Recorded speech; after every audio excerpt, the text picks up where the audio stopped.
Bom dia para quem é de dia e boa noite para quem é de noite. E hoje eu vou abordar um tema bastante interessante, que se é céu e o céu dos céus. E este tema vai fazer parte do meu conjunto de palestras a respeito de Pitacos com João Batista. Para quem não me conhece ainda, eu sou João Batista, pesquisador independente com diversos temas.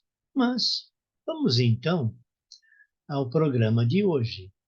Ah, bom, em alguns textos, a palavra céu pode se referir ao universo, ou seja, céu e o céu dos céus podem se referir ao nosso céu, que contém as nossas nuvens e outras coisas, e o céu dos céus ao nosso universo, ou ainda à nossa galáxia. Bom, eu começo comentando sobre o tabernáculo no céu, que não foi feito por mãos humanas desta criação, ou seja, por mãos de homens de outro mundo. Esse texto está em Hebreus 9:11 e apresenta traduções diferentes de diversas Bíblias. Eu cheguei a ler mais ou menos 6 a 8 Bíblias, vendo cada um nos seus contextos, porém todas se referem aos homens que não são desta criação, ou seja, não são deste mundo, são de um outro mundo. Mais à frente eu vou dar uma lida no contexto específico. Bom, nós temos também ainda um outro contexto que diz o seguinte: a morada do Senhor é no céu, conforme está escrito em 2 Crônicas 6:21, onde do céu, que é a sua morada, que é a morada do Senhor, o Senhor irá ouvir os clamores do povo. E o povo pede que lhe seja propício. Ou seja, em 2 Coríntios, nós temos o Senhor, a morada do Senhor é no céu. Porém, vai ser feito num templo, um local, aonde o povo vai pedir ao Senhor e o povo pede que lhe seja propício. Bom, nós temos um outro ponto, que é em Jó 38:33, e diz o seguinte: o Senhor respondendo a Jó, lhe perguntando, ou seja, né, o Senhor respondeu a uma pergunta de Jó com uma outra pergunta, e lhe perguntando se ele entende a ordem do céu. Estando Jó na terra, como Jó, então, na terra podia entender a ordem do céu? E, nesse caso, se referindo aos luzeiros, ou estrelas, ou ainda ao universo. Em outra passagem, em Mardoqueu, numa oração ao Senhor, que está em Ester 13:10, afirma que o Senhor criou o céu, a terra e todas as maravilhas que estão sob o firmamento, sob as estrelas. Também, neste caso, se referindo às estrelas e, por consequência, ao universo. Já no Salmo penitencial, em Neemias 9:6, os levitas cantaram glória ao Senhor, afirmando também que o Senhor criou o céu dos céus, adicionando, porém, um novo termo, que é com todo o seu exército, dizendo que o exército celeste o adora, e novamente se refere ao universo. Um exército celeste é um exército do céu, é um exército do Senhor. Mas vamos ver daqui a pouco o contexto específico. Bom, já em Enoque 3, de 1 a 3, Enoque se refere a que os que estão no céu sabem o que ocorre lá, eles sabem das coisas, dizendo que as luminárias celestes, ou seja, as estrelas, não mudam os seus caminhos, sendo que cada uma nasce e se põe regularmente, cada uma a seu próprio tempo, se referindo novamente ao universo. Porém, quem são os que estão lá no céu? São os anjos?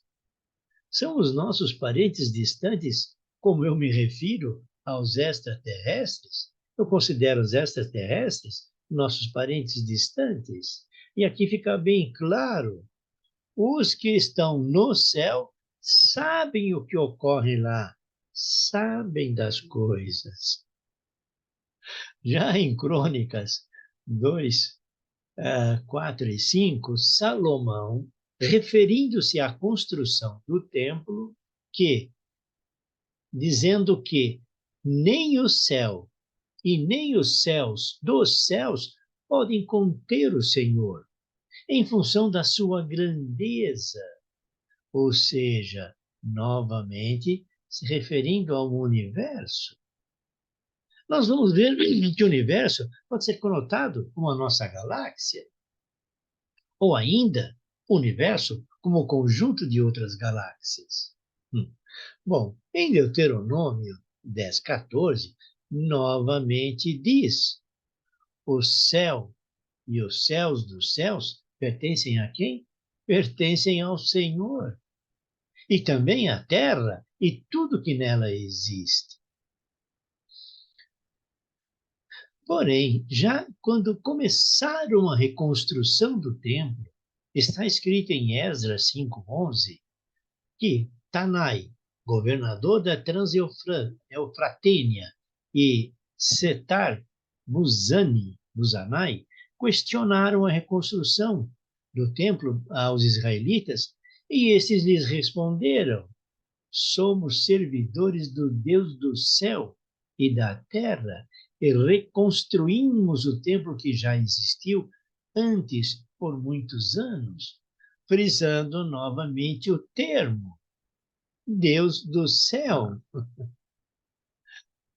Eu vou dar uma pincelada rápida no próprio contexto da Bíblia, para que não seja cansativo para os nossos ouvintes, e vamos começar com Hebreus 9:11, que diz: mas estando Cristo já presente, pontífice dos deuses dos bens vindouros, por outro e mais perfeito tabernáculo, não feito por mão de homem, isto é, não desta criação. Esse texto está na Bíblia 1. Na Bíblia 6, que é a Bíblia Ave Maria, diz: não construído por mãos humanas, isto é, não deste mundo. Já na Bíblia 9, a Bíblia de Jerusalém, diz: no fabricada por mano de hombre, es decir, no de este mundo. Eu não vou apresentar todas as demais traduções, porque elas vão dizer, com outras palavras, o mesmo contexto, por homens que não são deste mundo. E se não são desse mundo, da onde são? São os anjos do Senhor? São os extraterrestres? Bom, em 2 Crônicas 6:21 nós temos o contexto: e que escutarias a oração que o teu servo nele te faz, e ouvirias as súplicas do teu servo e as do teu povo de Israel.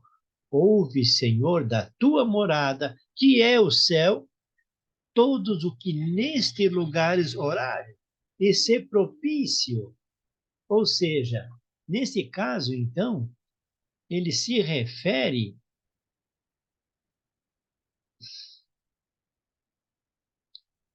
à morada de Deus que é no céu. Mas vamos dar continuidade.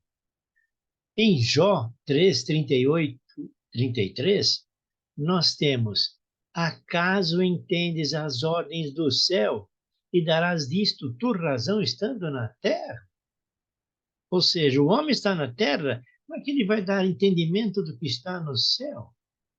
Em Esther 13:10, Ó Senhor, Senhor, Rei Todo-Poderoso, tudo está sujeito ao teu poder, e não há quem se oponha à tua vontade de Israel, à vontade de salvar Israel. Sim, tu criastes o céu e a terra e todas as maravilhas que estão sob o firmamento, sobre as estrelas do céu.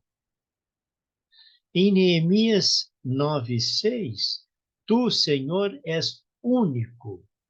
Tu fizeste o céu e o céu dos céus e todo o seu exército, o exército de Deus que está nos céus. E fizeste a terra e tudo o que existe sobre ela, os mares e tudo o que eles contêm. És tu que conservas a vida de todos. A ti adora o exército celeste. Aqui frisa bem que o exército celeste, o exército do Senhor, o adora. Em Enoque 3, de 1 a 3, nós temos todos os que estão no céu sabem o que ocorre lá. Eu não vou ler o restante do contexto para não ficar cansativo, mas está lá em Enoque 3, de 1 a 3, todos os que estão nos céus sabem o que transcorre lá. Quem são eles que sabem de tudo, que estão nos céus? Vamos passar a 2 Crônicas 2, 4 e 5. O templo que vou construir deve ser grande, pois o nosso Deus é maior que todos os deuses. Mas quem será capaz de construir uma casa digna, um templo, visto que nem os céus, nem os supercéus, ou seja, os céus dos céus, são capazes de abraçá-lo, ou seja, não podem contê-lo? E quem sou eu para lhe construir uma casa? O que posso fazer é queimar incenso diante dele. Novamente, o céu dos céus e o céu. Já em Deuteronômio 10:14, eis que do Senhor teu Deus são os céus e os céus dos céus, e a terra e tudo que nela existe. E em Esdras 5:11, e foi esta a resposta que nos deram: somos servidores do Deus do céu e da terra, e reconstruiremos o templo que antes já existiu por muitos anos, construído e acabado por um grande rei de Israel. Bom, com isto eu quis apresentar aos senhores e às senhoras o que significa o céu. E nas minhas considerações eu digo o seguinte: eu quis ressaltar que em muitas citações da Bíblia, o termo céu e céu dos céus se refere ao universo, ou ao menos à nossa galáxia, que fica aqui pertinho de nós, incluindo um exército celeste, que pode se referir a anjos ou ainda aos nossos parentes distantes, ou seja, os extraterrestres. E eu deixo aos senhores e às senhoras